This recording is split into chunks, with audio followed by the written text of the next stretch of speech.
Hello, and welcome back. Pursuit here, playing some Crash Landing, and I had a request for how to refill your Camel Packs using a pressure plate that you would walk over. And I figured out how to make it work, so let me show you what I've done here. And if you're not familiar with my earlier videos, I have a couple of other videos. One showing how to automatically refill your camel packs when you drop them in a chest, an empty camel pack with bottles, and how to refill the water bottles. I have one that was refilling it using a fluid transposer, and most recently I've done it using a cactus to fill your water bottle. So this is kind of an addition to both of those, using a pressure plate to fill your camel pack from your back when it's empty. So let me show you what I've got going, and then I'll demonstrate it. So we have right now, this chest has full camel packs in it. We've got it connected up to both this inventory manager, and we've also got it connected through cabling to a Redstone receiver and an advanced inventory relay. And if you're not familiar with those are from Steve's inventory manager.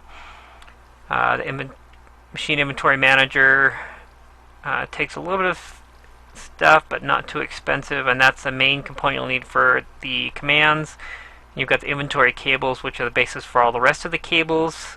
Not too expensive either, just a little bit of iron, some weighted pressure plates, which aren't that expensive either, and a little bit of glass.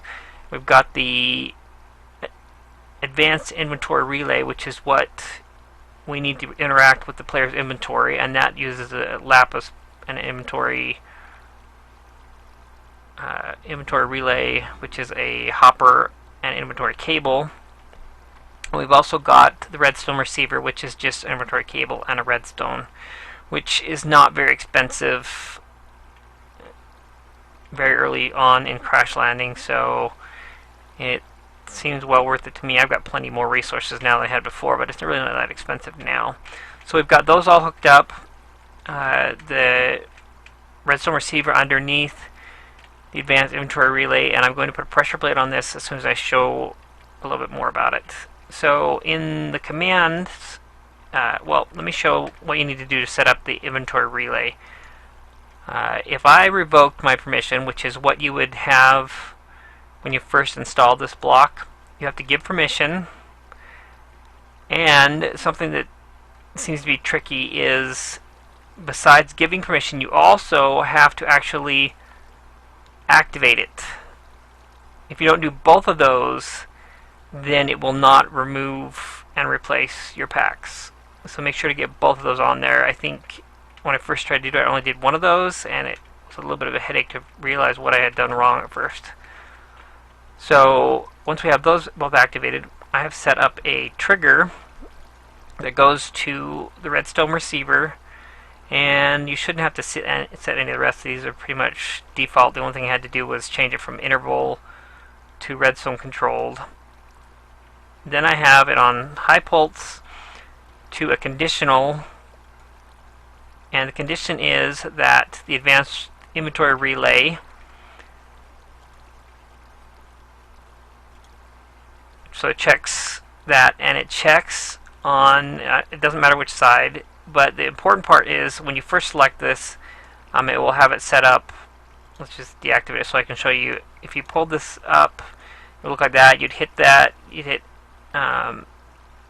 activate, but you'd also need to do ID range, and we want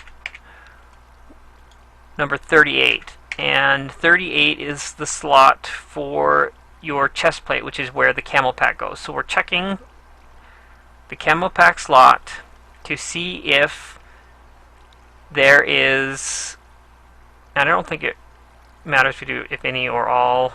I just chose to do if any. You probably just leave it on requires all. So it's the camel pack. So you just click here, you type in camel pack, and pull this up, and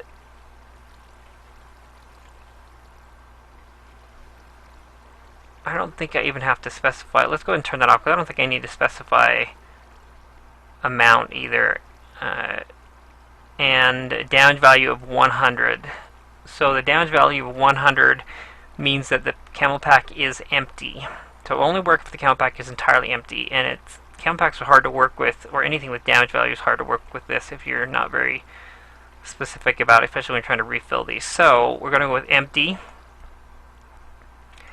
And then we're going to, so if it's true that there is an empty pack on your back, then we want it to pull from your inventory.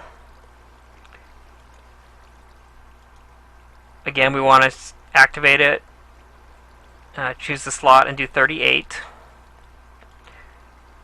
And we've whitelisted to pull Camel Pack, and you're only going to have one, so you don't need to specify an amount.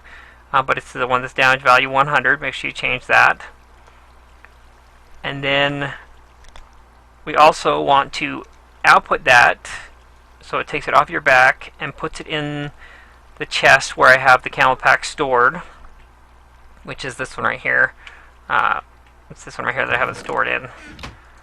So output to that one, and there's only one thing there, so I just left it blacklisted.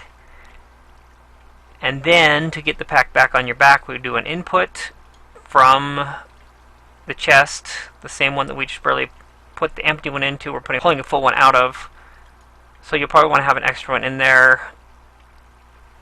So 2 packs is probably all you would need. It might, I don't think it'll do it fast enough to switch it off and on. You probably just don't have a second pack in there. Or you could put the crafting in between the 2 sections, but I prefer to have it crafted separately, and I have that in another video, so I'm not going to put both those together. And then we put it to, so back up, pulling it from that chest where the Camel Packs are to the down one. I don't really care which one. You don't have to specify a slot on that part because it's from a chest. And we're saying to whitelist, but this time we're saying, and you don't need to specify an amount because you can only hold 1 Camel Pack at a time. So this time we can just leave it at damage value 0 because we're looking for one that's full. And to output it to advanced inventory relay, which means putting it on you because you've set it and gave it permission, and you've activated it. So it's only 2 steps. I said 3, but you noticed from before it's only 2 steps basically. Then, so we're pulling from the advanced relay, and you need to activate it again and put it on 38 because you want it to go to your chest plate slot. And you can blacklist also because we've already specified what the item was that we were pulling up here, so you don't have to re-specify it down below. And it only fits 1, so it won't, you don't have to worry about pulling more than 1. So now that I've got that set up, I've showed how that works. Let's go ahead and put the pressure plate on top of there. Hold shift when you do it. And you could use a stone or I used a wood one because it's cheaper and you can see where it is when you're running by. You can make it something less obvious if you wanted to, probably. So this one's not quite empty yet, so if you'll notice, if it's not empty, nothing happens, it's still there. If it is empty, it's going to pull this one out and put a new one on my back. See, put a nice full one on my back and it started draining it already. So that wasn't too difficult. Well, it was a little difficult setting it up, but now that I figured it out, it makes sense. If you have any questions, please let me know. Check out my other videos for the Cactus farm and the auto refilling of the Camel Packs. I'll probably post a link to both of those. If you have any questions, please let me know. Thanks for watching, and please like, subscribe, and comment for future videos. This has been Pursuit. See you in the next one.